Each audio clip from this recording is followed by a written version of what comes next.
Buenas a todos los amigos de Foro de Foros. Estamos en una nueva entrevista para dotar de conocimiento a la sociedad civil y hoy tenemos con nosotros aquí a Santiago Campillo, que es licenciado en Biología y con máster en Biología Molecular y Biotecnología, y enfocó un poco su máster posterior en la investigación de la comunicación científica.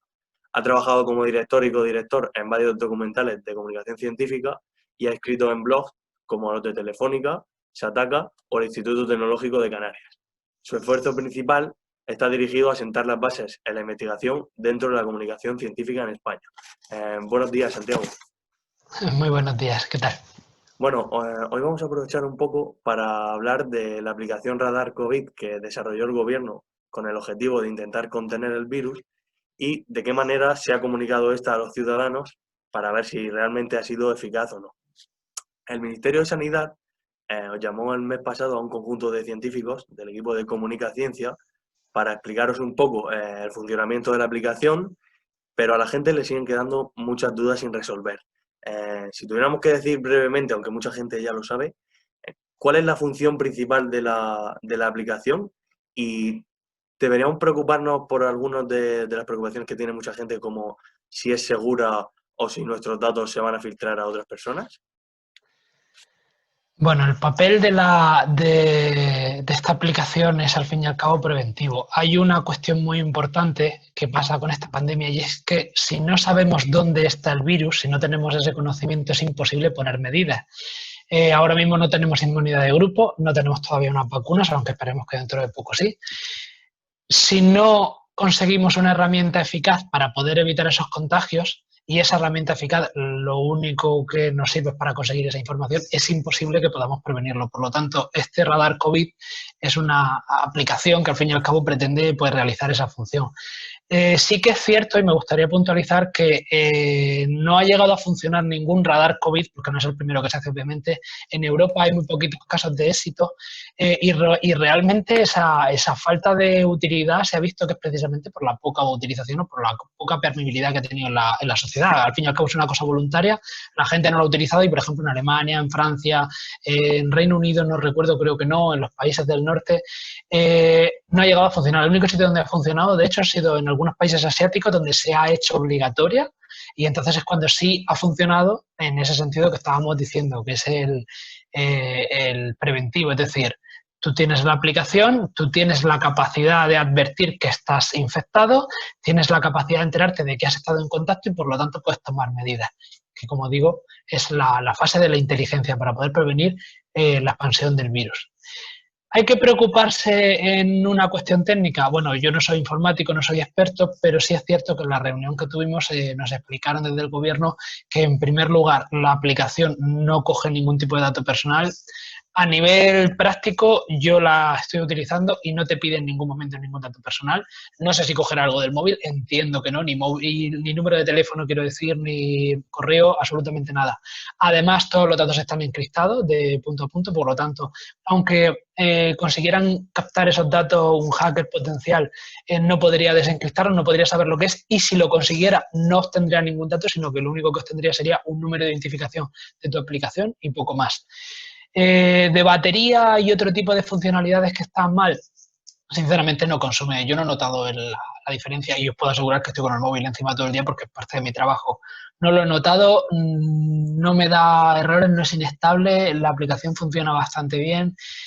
¿Es útil? Pues el problema está en que si no se utiliza, a mí, por ejemplo, nunca me ha dado ningún aviso de que he estado en contacto con alguna persona posiblemente infectada. Si lo he estado, desde luego no lo sé, pero ahí es donde volvemos a incidir. El problema está en cómo lo utiliza la gente. Bueno, parece, ayer saltó la noticia de que había habido una brecha de seguridad hace 2 semanas y Amazon podía detectar cuáles de las personas enviaban señales a la aplicación y por tanto deducía que esas señales que se habían enviado eran de personas infectadas, aunque bueno, por suerte se solucionó el propio día 9 de octubre y desde entonces está solucionado y tampoco está demostrado que Amazon aprovechara esa brecha, perdón, para utilizar esos datos a su favor. Pero entrando un poco en las cuestiones que nos conciernen por la profesión a la que te dedicas, si valoramos la comunicación científica neta del gobierno durante la pandemia, ¿cómo crees que se ha hecho esta información? Porque mucha gente no sabe todavía ni de la existencia de la aplicación. Realmente hay un problema bastante grave con respecto a la comunicación. Estamos hablando de que es una comunicación especializada, que tiene que ver con una aplicación que tecnológicamente ya existe una brecha. Además, es una aplicación que está relacionada con la ciencia y con la salud, que obviamente es de interés público, pero no es fácil de comunicar. Y no se ha adoptado una estrategia, en mi opinión, adecuada y en una opinión objetiva que ni siquiera es la mía, sino que es compartida con varios profesionales del ámbito, ni siquiera coherente con lo que es necesario. Por ejemplo, nos reunieron a nosotros para que habláramos, para hablarnos de la aplicación y que nosotros si queríamos en redes sociales habláramos de la aplicación, pero el gobierno en ningún momento ha cogido a los dirigentes regionales y ni siquiera se ha hecho una campaña directa desde el gobierno, una campaña fuerte que le haga llegar a la gente la necesidad y la importancia de esa aplicación. Hace un momento estás explicando por qué es importante que la utilicemos nosotros, porque no tenemos inmunidad de grupo, porque no tenemos vacunas, porque necesitamos inteligencia. Ese mensaje no le ha llegado a la población. A la población el mensaje que le ha llegado es: si tengo una aplicación, lo que quieren es controlarme.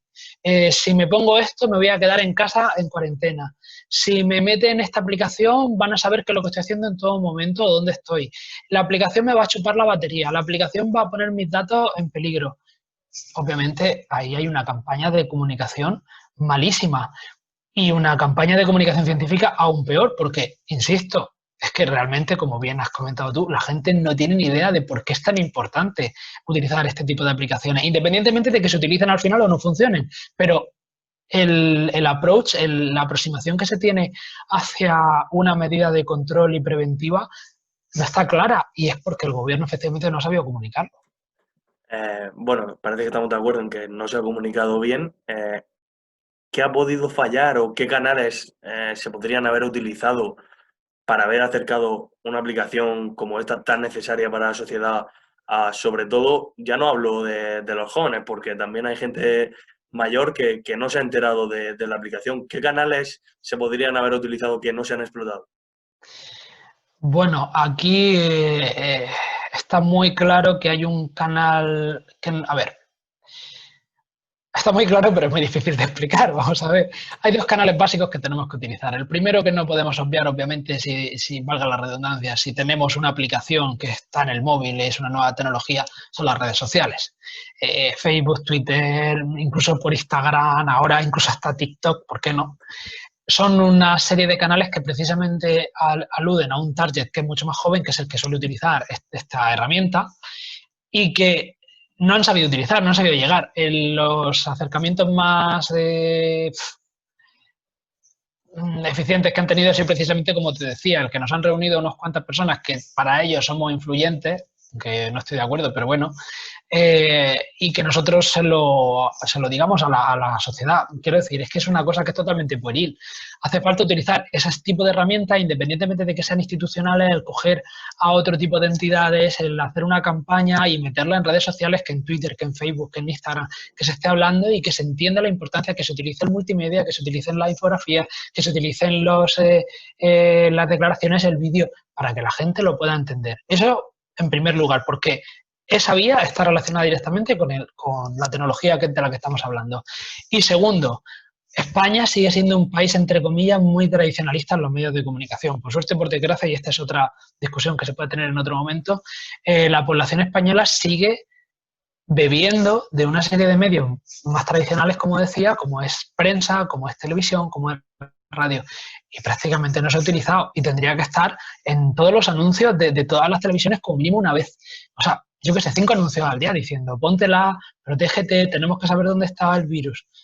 No se han utilizado ninguna de las vías. Es que no te iba a decir, digo, ¿dónde ha fallado? ¿Cuáles son las vías? Cualquiera, si es que no las han utilizado, básicamente. En el último informe de la Secretaría de Estado de Inteligencia Artificial, del que tenemos constancia, se hablaba de que más o menos tenía descargada la aplicación 4,6 millones de personas, lo que quiere decir que es en torno a un 10% de la sociedad española. ¿Cuánta gente sería necesario que se descargara la aplicación para que la aplicación cumpliera su función? Si tomamos en cuenta que su función es rastrear a la mayoría de contactos posibles. Esta pregunta es difícil de responder. Según las investigaciones que hicieron en Canarias, el gobierno, de hecho, decían que con solo un tercio de la población era suficiente para mantener prácticamente a la totalidad protegida. Pero sí es cierto que esta investigación, y es una crítica que no se ha dicho pero debería decirse, se hizo en un entorno controlado, cerrado, y el modelo, para mi gusto, es un modelo ecológico que no es muy bueno. Si nos vamos a otros datos, como por ejemplo son en Alemania o en Francia, las estimaciones son que debería de usar la aplicación como mínimo el 60% de la población para asegurar un 70% de la protección. O sea, estamos hablando de cifras bastante menos halagüeñas. Entonces, también es cierto que no es válido colocar una modelización como es la de Alemania, que es muy concreta, ni tampoco la de Canarias, que también es muy concreta. Deberíamos de hacer unos estudios y probablemente fallemos hasta que lo sepamos con seguridad. Pero vamos, yo particularmente en una situación en la que no tenemos datos me tiraría al máximo. Es decir, el 30% lo sabemos en una isla, pero hay gente que dice el 60%, pues vamos a poner el 60% como mínimo. Bueno, por último, puesto que eres parte también del equipo de Comunica Ciencia, para hablar un poco dentro de esta labor que realiza el gobierno, no centrándonos solo en el gobierno, sino en los comunicados que emite Sanidad, no exclusivamente para la crisis del coronavirus, sino durante todos los años, hay mucha gente que aboga porque sean los científicos, los sanitarios o los especialistas de una diversa materia los que realicen las ruedas de prensa, puesto que, en palabras de esta gente, son las personas especialistas en este tema. Sin embargo, los expertos en comunicación de crisis o en situaciones como las que estamos viviendo ahora dan muchísima más importancia a de qué manera se comunica que a qué se comunica, siendo esto segundo también muy importante. ¿Qué es lo idóneo? ¿Que dé las comunicaciones un experto en la materia o que este experto también tenga aptitudes comunicativas para saber cómo llegar a la población? Una pregunta difícil. Veamos. Sinceramente, y esta es una opinión particular, esto es una cuestión de profesionalidad. Igual que un científico conoce el método científico y las herramientas necesarias o el planteamiento de una hipótesis o cómo llevar a cabo una investigación, un comunicador sabe qué herramientas y la forma adecuada de hacer llegar el mensaje a la sociedad. El ponerle esa tesitura o esa responsabilidad a un científico que probablemente no esté preparado me parece un error, y además un error grave. Y de hecho no te estoy diciendo ya a nivel institucional, en este caso que estamos hablando de una pandemia, y a nivel nacional, estoy hablándote de en cualquier otra situación, de una empresa, de un laboratorio, de la universidad, de un colegio. Hace falta un profesional que sepa comunicar. Eso no quiere decir que este profesional no deba de estar familiarizado como mínimo con la materia con la que está. Esto facilita muchísimo las cosas y evita errores bastante claros. No obstante, aquí el problema es bastante distinto. Hablando, por ejemplo, con el gobierno. Se ha hecho mucha crítica. A mí, particularmente, yo soy apartidista. A mí me da igual que yo tengo una opinión bastante abominable sobre los políticos. Sinceramente creo que la política de España desde hace muchísimos años es totalmente un teatro en el cual a ti te dicen que eres de izquierdas o de derechas y es totalmente mentira, es completamente falaz. Vivimos en lo que yo denomino neocaciquismo, que básicamente es cuando te están engañando constantemente. ¿Y cómo te engañan? Normalmente utilizando la comunicación, que es la gran desgracia que tenemos desde mi punto de vista. Dicho esto, que es una opinión completamente impopular y que probablemente me va a llevar más de un problema más adelante, precisamente esa utilización política y partidista hace que, por ejemplo, figuras como la de Fernando Simón se personalicen para atacar los mensajes científicos. Él, desde mi punto de vista, es un buen comunicador. De hecho, comunica bastante bien casi todos los mensajes, lo ha hecho perfectamente. Eso no quiere decir que las medidas que se hayan tomado o que haya cometido errores o que haya tomado decisiones que incluso puedan tener hasta bueno, consecuencias legales y penales hasta, no te voy a decir esto, pero eso es una cuestión política. Al fin y al cabo, hay unos técnicos en política que toman unas decisiones y él transmite una comunicación. La comunicación que ha transmitido es correcta, independientemente de que los mensajes fuesen incorrectos. Él es un buen comunicador y, sinceramente, transmite un mensaje.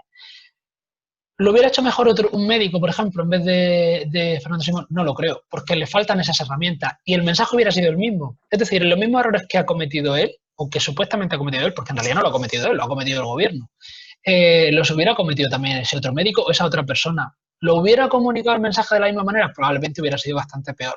Esto refuerza la hipótesis que te estaba dando. Hace falta un profesional de la comunicación arriba. Igual que hacen falta profesionales científicos que no los hemos tenido adecuadamente en esta gestión pandémica detrás para que esa comunicación tenga al fin y al cabo una base certera, una base científica, que se tomen decisiones basadas en evidencia y, bueno, también, por supuesto, basadas en política, en necesidades sociales y una serie de decisiones.